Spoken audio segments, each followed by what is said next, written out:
If Baki Hanma existed in real life, how would he have to train, eat, and recover in order to perform and look like he does in the anime and manga? I'm Paris Demers, a personal trainer with over a decade of experience in the health and fitness world, and today we're going to be answering that question, and then I'm going to be giving you your very own Baki building workout program that you can follow so you can build the Baki body of your dreams. And yes, you heard me right. In this video, we're not bodybuilders, we're Baki builders. Now, Baki the Grappler is so much more than just a grappler. He is an insanely jacked MMA master, one who as a mere teenager has been able to defeat a massive gorilla in one-on-one combat, take on and beat the anime version of the Liver King, and he was even able to master the legendary art of PP training. Baki is a force of nature, and I knew that if we were going to figure out how someone in real life could get even close to Baki's level of performance, I was going to have to spend a lot of time doing some serious research into what makes Baki Baki. So I spent hours poring over the Baki anime and manga. I dove deep into the world of professional fighting, and of course I spent night after night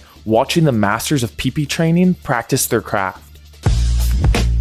So I'm coming day and night. And after all that extensive research, I've ascertained Baki's three most defining physical attributes. Three aspects of his performance that a real-life Baki would have to heavily focus on developing through his diet, training, and recovery. But why just three? Well, the issue with trying to become a real-life Baki is that while Baki in the anime is ostensibly a normal child, albeit with insane genetics, his abilities are clearly superhuman. He's pretty much like if you took Captain America, gave him a second dose of the superhero serum, and then put him on the Liver King's $15,000 a month steroid stack. Did this guy really just make 2 Liver King jokes in one video? Ha! Damn right I did, and there's nothing you can do about it. So Baki in the anime pretty much has maxed out physical stats in every single aspect of human performance. His power, strength, speed, muscle mass, and endurance are all off the charts. But in real life, when you max out one aspect of human performance, it typically comes at the expense of a couple other aspects. Like if you train to become the best bodybuilder, your body will undergo adaptations that'll make you a worse long distance runner. And if you train to become a better long distance runner, you'll become a worse powerlifter because more of your type 2X muscle fibers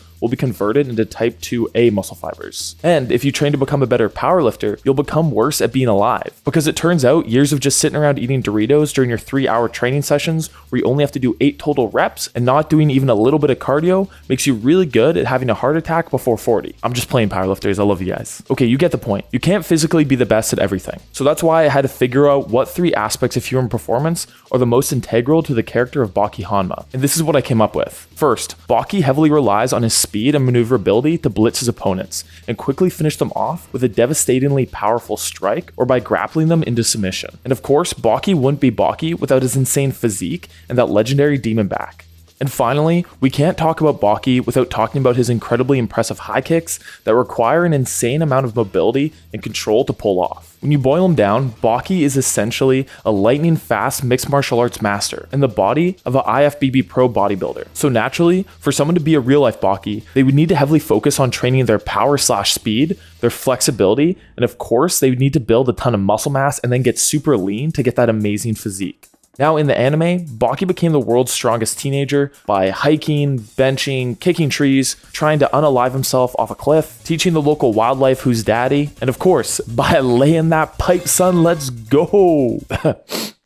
Anyways, as fun as it would be to try, unfortunately following Baki's training plan from the anime in real life would not yield the same kind of results as it does in the anime. That being said, if you want to see me make a video where I try out all of Baki's different training techniques from the anime in real life, leave a like, subscribe, and comment Baki training down below. There's nothing I won't do for my loyal YouTube viewers. So since we can't look at Baki's anime training to guide us, we'll have to look at how real life combat sport athletes train to develop their incredible athleticism, and then combine that with aspects of how bodybuilders train to sculpt their incredible bodies, so that we can create a multi-phase Baki building program. So let's start off with the muscle building part of this program. Baki has a classic bodybuilder Dorito looking physique and V-taper, with super wide shoulders and a teeny waist. Of course, how wide your shoulders are relative to your waist is mostly determined by your bone structure, which is of course genetic and cannot be changed. Unless of course your name is Jack Hanma, in which case for better or for worse you can change your body however you want. But for us normal people, you can still develop certain muscles like your lats to give you the illusion that your waist is smaller than it actually is, and you can build your lateral delts to give your shoulders a wider look. So there are things you can do to build the Baki physique, even if you weren't born with the perfect bone structure for it. Now, speaking of delts, Bakis are insane. Well, pretty much his whole physique is insane,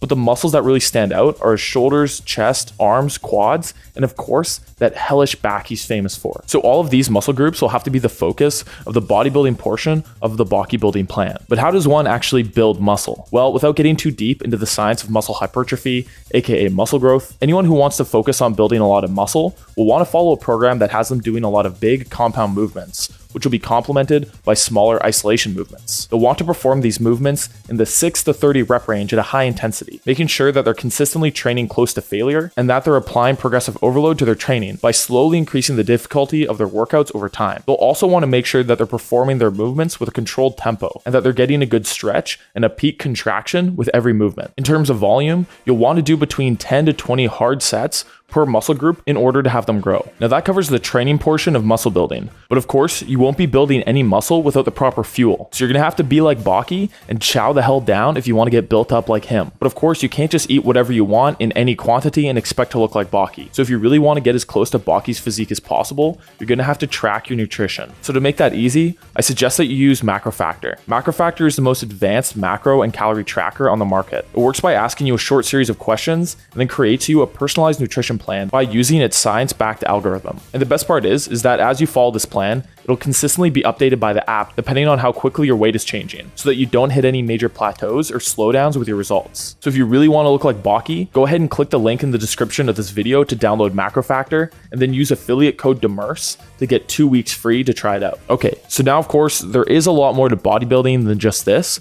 but these are the most important things that we're going to be incorporating into the bodybuilding portion of our Baki building program that we'll be putting together at the end of the video. Now let's look at the performance side of Baki's training plan. To develop the insane amount of power that Baki puts behind all his strikes and grappling takedowns, a real-life Baki would have to perform both conventional sagittal plane plyometric movements like power cleans, snatches, and kettlebell swings, along with rotational power movements like lateral med ball throws and landmine rotations. These movements would be performed in a lower rep range of 1 to 6, with a focus on being as explosive as possible. So these movements will do a lot to increase the raw amount of power a real-life Baki's body is capable of producing, but he would still need to spend a lot of time actually practicing his striking and takedowns, as the amount of power an athlete can output during a specific movement is largely dependent on how familiar that athlete is with performing that movement. So he would need to practice. Now, to increase his speed and maneuverability, a real-life Baki would want to incorporate on-foot sprinting and change of direction drills, as this work would be crucial to develop his abilities to blitz his opponent while also avoiding incoming attacks. Okay, this is starting to look like a lot to fit into one plan, and I haven't even gotten to the flexibility portion of the Baki building program. Luckily, I have a special technique up my sleeve that when used properly can drastically increase your flexibility, increase strength, build muscle, improve sprinting performance, and increase one's resilience to injury all at the same time. And the best thing is, you get all of this without having to add 20 minutes of stretching to the end of every workout, which, let's be honest, most of us would just end up skipping half the time anyways. And this special technique is called eccentric training. The eccentric in eccentric training is referring to the portion of any lift where your muscles are lengthening, or you could say stretching under tension. So think about the part of a bicep curl or a deadlift when you're bringing the weight down and lengthening the main muscles being used in the movement to do so. So of course, you're already doing eccentrics every time you lift, but with eccentric specific training, you'll be going more slowly through the lowering phase of the movement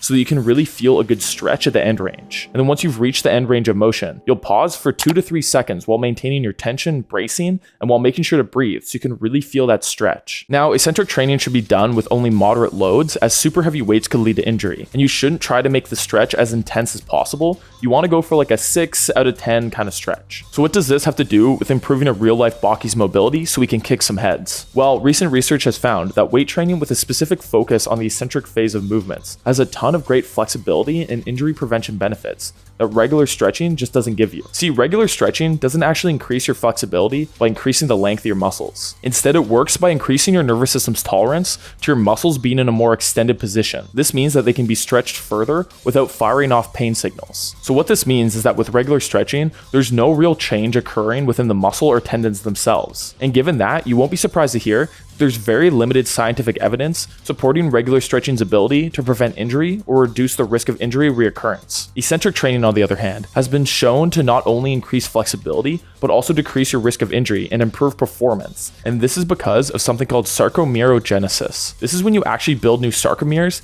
aka muscle cells, on either side of your muscle fascicules. This occurs because of how your body adapts to the eccentric training, where you're repeatedly overstretching your muscular structures. Your body responds to this stress by reconstructing and adding new sarcomeres at the end of your muscles in order to avoid future traumas of the muscle within this new range of motion that you're using. So eccentric training increases your flexibility by literally making your muscles longer, referred to as a longer muscle fascial length, was also associated with greater 100-meter sprint performance in the study done from the 2000s. So eccentric training gets you stronger, prevents injury, increases performance, and it doesn't take up a ton of time in your workout. So clearly, this is the best choice of flexibility work for the Baki building program. And then once a real-life Baki has used the eccentric training to increase his flexibility, he'll learn how to use and control this new joint range of motion through his fight skill training. Okay, now that we have all the parts of our Baki building program, it's time to put it all together. Because of the fact that our real life Baki is going to have to be highly adept in each of these aspects of human performance, we won't just be able to shove everything into a single program, as that would just be pulling the body in too many directions at one time. So instead, we'll be using a programming technique used heavily in the world of athletics called periodization. To keep it simple, this just means that we'll have different phases of training where we'll focus on developing different aspects of human performance.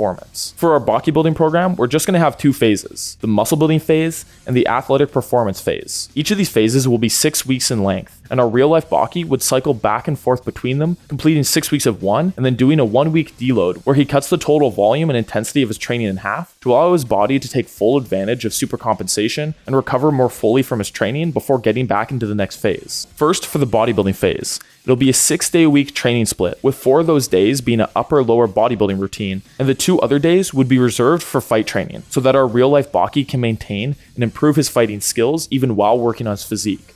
Now, if you're wondering what each specific workout would look like, I'll be giving you a fully detailed program at the end of the video. Next, for the athletic performance phase, it'll also be a 6-day-a-week split with 3 full-body athletic training days in the gym and then 4 fight training days a week. Obviously, that equals 7 total workouts in 6 days. So one of the training days will include 2 training sessions, with the weight training being in the morning and then the fight training being in the evening. I've made sure that there'll be enough weight training volume in this part of the program to maintain the muscle mass that was built during the bodybuilding phase, because Baki wouldn't be Baki without all those juicy muscles. Now I've created a fully detailed version of this program that you can follow yourself, and it's totally free. You just need to follow the link in the description to grab it. I've made a couple of changes to the program structure so that it's easier for you guys to follow, but it's still a very advanced program, so if you're newer to fitness, I would advise that you check out my at-home training program first, hit that, and then build your way up to the Baki building program. The link to that is also in the description. And remember, if you want to see really amazing results, you need to be tracking your diet. So go check out Macro Factor and use affiliate code DEMERCE for 2 weeks free. If you liked the video, then I know you'll love my video on why Baki's training methodology will make you rich and successful. So click on